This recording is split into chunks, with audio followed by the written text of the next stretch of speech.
Dialogue ஒன்று வந்துருக்கும் வாத்துமுறையில் வந்து டைனோஸ் அப்படின்னு சொல்லிட்டு சுவாரஸ்யமாக இருக்குமா இல்லையான்னு சொன்னீங்க. சின்ன சின்ன சுவாரஸ்யம் இன்றைக்கி எவ்வளோ முக்கியம் சார்?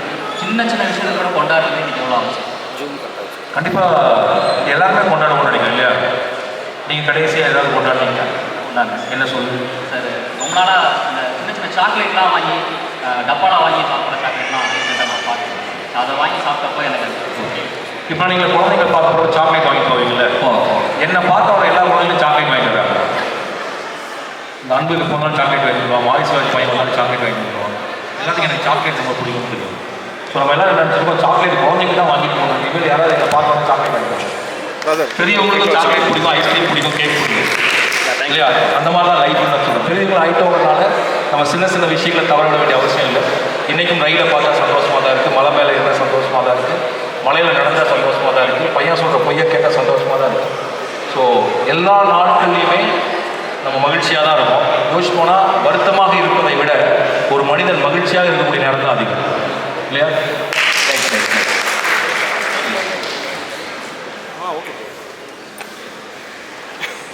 சார், பறந்து உண்மையாகவே பறந்து போக வேண்டிய நிறைய விஷயங்கள் இருக்குது மனசுக்குள்ளே. ஸோ எல்லாருமே பார்க்க வேண்டிய ஒரு படம் இது. குழந்தைங்களுக்கான படம் மட்டும் கிடையாது, எல்லாருக்குமான ஒரு குடும்பத்துக்கான ஒரு படம் அப்படிங்கிறது தான் இன்றைக்கி இருக்கக்கூடிய சூழலில். ஸோ மனசு நிறைய சொல்கிறேன், இவ்வளோ நேரம் உட்காந்து ஒரு நல்ல படத்தை பார்த்தேன் அப்படிங்கிற ஒரு ஃபீல் வந்து வருது. அதுக்காக முதல்ல உங்களுக்கு நெஞ்சார்ந்த நன்றி, நெஞ்சத்தின் ஆழத்தில் இருந்து. ஸோ இந்த மொமெண்ட்டில் இப்போது வரிசையாக அவங்களுடைய படங்களாகட்டும், கற்றது தமிழ்லேருந்து நம்ம எடுத்துக்கலாம். இப்போது இன்றைக்கி பறந்து போல ஒரு சந்தோஷமான ஒரு தொடக்கத்தில் இன்றைக்கி இருக்கிறோம். கற்றது தமிழ் அப்படின்னு சொல்லும்போது வேறு லெவல் அப்படின்னு இன்றைக்கும் சொல்லிக்கிட்டே இருக்கலாம். எல்லாருக்கும் எவ்வளோ அவார்டு வாங்கியிருந்தாலும், நீங்கள் நிறைய விஷயங்கள் சந்திச்சிருந்தாலும், உங்களுடைய குருநாதர் பாலுமகேந்திரா சார் அவங்கள பற்றி நினைக்கும் போது எத்தனையோ பேர் அப்ரிஷியேட் பண்ணியிருந்தாலும் அவங்க சொல்லியிருக்காங்க, நீங்கள் எடுத்த படத்தில் மிகச்சிறந்த ஒரு படம் அப்படின்னு கற்றது தமிழ் அவங்க மூலமாக ஒரு பெரிய வாழ்த்துக்கள் சொன்னாங்க. அதை பற்றி நினைக்கும் போதும், சார் பற்றி நினைக்கும் போதும் உங்களுடைய வார்த்தைகள் எந்த இடத்துல? என்ன கேட்குங்க, யாராவது பாராட்டினா இப்படி இருக்கும் இல்லையா? இல்லை, பாலுமகேந்திரா சார் சொன்ன பாலுமகேந்திரா சார் நீங்கள் பாராட்டினா கூட சந்தோஷமாக இருக்கும். பாலுமகேந்திரா சார் பாராட்டு உங்கள் குரு எக்ஸ்ட்ரா சந்தோஷமாக இருக்கும் கண்டிப்பாக. ஸோ பாராட்டுகள் வாழ்க்கைக்கு தேவைன்னு நான் நினைக்கிறேன்.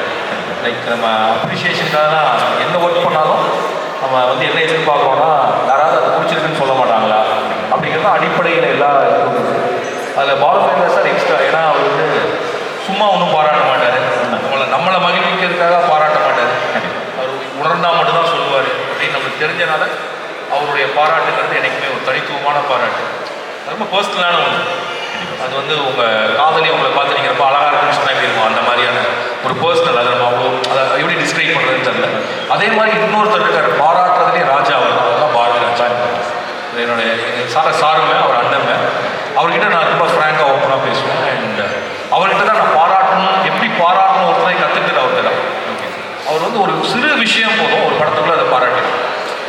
வியத்தலும் இளமைக்கு நேர் எதிரான ஒருத்தர் வந்து பாரதிராஜா சார். எங்கே சார் வியத்தலும் இளமைன்னு நினைக்கிறேன், வியக்கிறதா இருந்தால் அதுக்கு தகுந்த காரணம்னு நினைக்கிறேன்.